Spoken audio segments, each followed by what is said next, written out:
All right, so this is a video for kind of extra problems to look at for section 4.1 to 4.2. This is when we're finally going to get into some of the calculus of the course where you see some integration. So we're looking at this first problem is the actual tracking weight of a stereo cartridge that is set to track at 3 grams on a particular changer can be regarded as a continuous random variable. So that's why we're using calculus because we're talking about continuous instead of discrete. RV, random variable X, with the following PDF. So remember, PMF was a probability mass function. That's when we had a discrete situation. PDF is a probability density function where we have area, it's continuous. So we're looking at these functions that we're going to have to integrate essentially. So this is the PDF. So you could write that as a little note for yourself. I don't know why that changed color, but we have the PDF. The problem with this is we don't know what K is yet, and they want us to graph and then find K. Honestly, I would probably find K first. So to do that, I'm actually going to FOIL out because it'll be easier to integrate if I FOIL out this X minus 3 squared. So let me just do some algebra right here for just a second. So remember that would be X minus 3 times X minus 3. And notice you still have to have that 1 minus at the front. So that's going to be X squared minus 3x minus 3x, so that's going to be minus 6x, and then a plus 9. We'll distribute that negative, so that'd be 1 minus x squared plus 6x minus 9, and then we can combine like terms. So this function can be rewritten, this top line, as it's going to be still the k out front, but then the algebraic part is negative x squared plus 6x. Sorry, sometimes this ink does not want to work right. And then minus 8. So we had a negative 9 plus a 1. Okay, so that's a better way for us to look at this when we go to integrate it. Now, to find the value of K, what you have to realize is that the probability underneath the curve from start to finish, or the graph from start to finish, for any PDF should equal 1. So we know that 1 equals the integral from it's essentially from negative infinity to infinity for this. But we'll use our endpoints because we actually know our endpoints. We're 2 to 4. Because when we go to evaluate it, we will plug in the 2 and the 4. So we'll go ahead and just put those in. So that's the interval that PDF part exists on. And it is the K times the negative x squared plus 6x minus 8, and then dx. Now, something interesting when we have a constant, because K is just a constant, is we can pull it outside of the integral. Can't do that with X's. And I'm actually going to pull it out and then divide it to the other side. So I'm going to have 1 over K.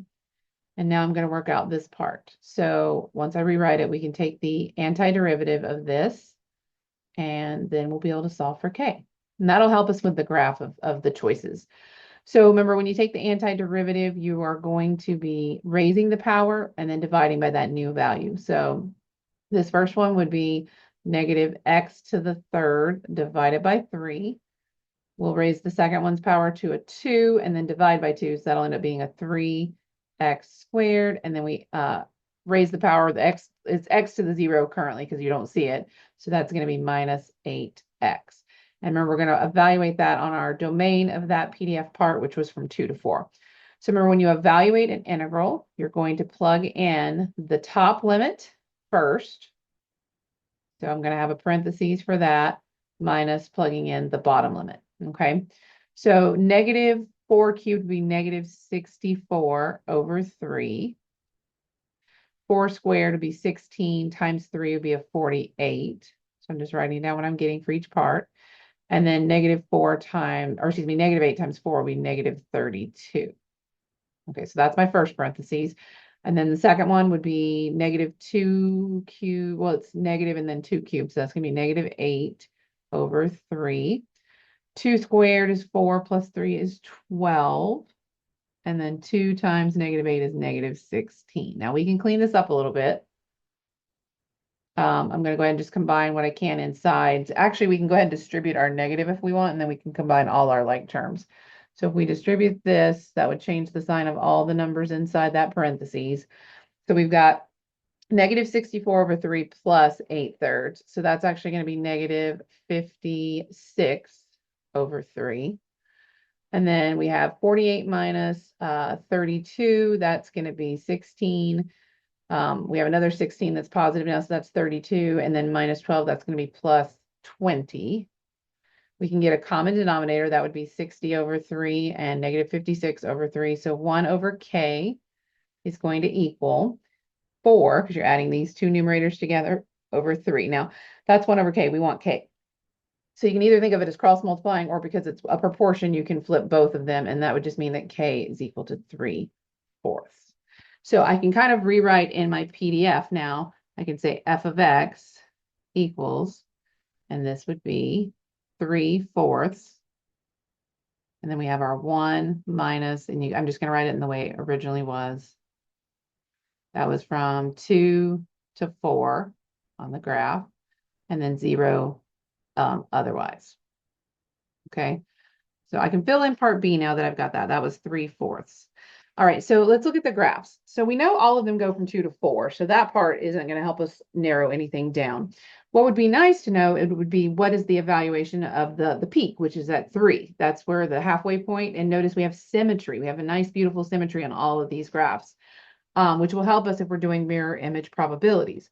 So if I look at what the value of this is when we put in 3, notice that you'd get 3 minus 3, which is 0 squared. So that'd still be 0. 1 minus 0 is just 1. So times 3/4. It's just going to be that k value. So you need to find the height that is closest to 0.75. So this one's too low. This one's too high. This one looks about right. This one's too low. So it's going to be this choice right here, the third one, 1, 2, 3. So, all right, so we have that. Now we're going to look at some probability questions. Now, because like I talked about, this has a graph that has symmetry. If you need to do 2 to 3, that area should be the same as 3 to 4, because that's where the line of symmetry is for that graph. It's right at 3. And that's because that x minus 3, we're centered there for this one. So if we're looking at this, when we read them, we can always try and see if we can simplify the integration that we need to do and possibly just double something. So that's always something to be aware of and to be looking out for. So it says, what is the probability that the actual tracking weight is greater than the prescribed weight? That was the 3 grams that they told us in the directions at the very top. So we're really just looking for this part right here, part C, we're trying to do what is the probability that x is greater than, or they just said greater than, but on a continuous distribution, the equal to and the greater than or equal to, they're the same. So well, the greater than and the greater than are equal to, that there's no difference when you take the integral if you're including the endpoint or not, because we use it as the limit either way. And that's just because when you're integrating, you at a single value, it equals 0, because there is no area at that single value. You have to have 2 values to have the area.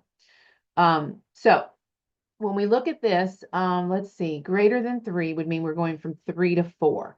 Okay, so I already know that the answer to this is 0.5, because that's exactly halfway. That's exactly half of the area of my graph, of my picture, but I'm going to show you it by integration. So I'm going to go ahead and pull that 3/4 out to the front of my integral, and we're going to be integrating from 3 to 4, because that's the end of that domain for that part of that PDF. And I'm going to use the version I came up with up here. So we already pulled the k to the front. So we've got our negative x squared plus 6x minus 8. Now, after I do this the first time, and then that's dx, that's really, if you multiply the 3/4 back through at the end before you do any evaluations, that would be considered your CDF, your cumulative distribution function, the density function. So that's when you want to get like areas that accumulate from 2 up to a certain point. So that's just something to be aware of, and we can write that down too if we want before we evaluate it. So this would be negative x to the third over 3. We already kind of did that, plus the 3x squared minus the 8x. And like I said, you can think about that having the 3/4 out front. So if you wanted to write this as the CDF, which is the capital F of x, it would be, remember, it's 0 if our x is less than 2. It would be this function we would use, 3/4 negative x to the third over 3 plus 3x squared minus 8x if our x's are between 2 and 4. And then we would say you're a full probability. If you're beyond this, you've already passed, because cumulative means as we move from left to right. Notice the lines kind of taper off and flatline there, but you've already accumulated all the probability. So if you're above 4, you've accumulated everything. So again, if you see this, if you already know that that's your integration, and you can use that anytime to jump directly into evaluating for the probabilities. Okay. So I'm showing you the step by step. So we are going to evaluate this. So this is going from 3 to 4. So I'm going to make those more bracket-like. So I've got my 3/4 out front, and then I'm going to have 2 big evaluations inside my bracket. One where I plug in 4 and one where I plug in the 3. So if we plug in 4, we're going to get negative 64 over 3 plus, we already did this one earlier, the 48 minus the 32. Okay. If we plug in 3, we're going to get negative 27 over 3 plus 27 and then minus 24. You got 8 times 3. Okay. So let's see what we can clean up on this. Let's see. You could just divide negative 27 by 3, and that'd be negative 9. So you'd have 27 and a negative 9 and a negative 24 all in that second parentheses. That would end up being a negative 6. In this first parentheses, I still have my negative 64 over 3 because that doesn't come out nicely. But 48 minus 32 is 16. So we have a plus 16 inside that first parentheses. Don't forget to bring down your bracket and your 3/4. So I'm just trying not to take up too much space, but these always work out a little bit longer. So we've got, this ends up being plus plus. So this is actually going to be 22 that we're going to be adding to it. So it's a negative 64 over 3 plus 22. And I got my 3/4 out front. And then, like I said, you could get a common denominator here, or for a lot of these, the answer is fine to be in decimal form. So you can just work this out. It'd be 22 and add to that the negative 64 divided by 3. And then we're going to times that by the 3/4 or 0.75. And I get that that is coming out to, and I didn't type something incorrect. 64 divided by 3 plus 22 times 3 divided by 4. Yeah, it is actually coming out to 1/2, which is what we expected. Okay, I just mistyped something on the calculator. So this equals 1/2 exactly, so 0.5.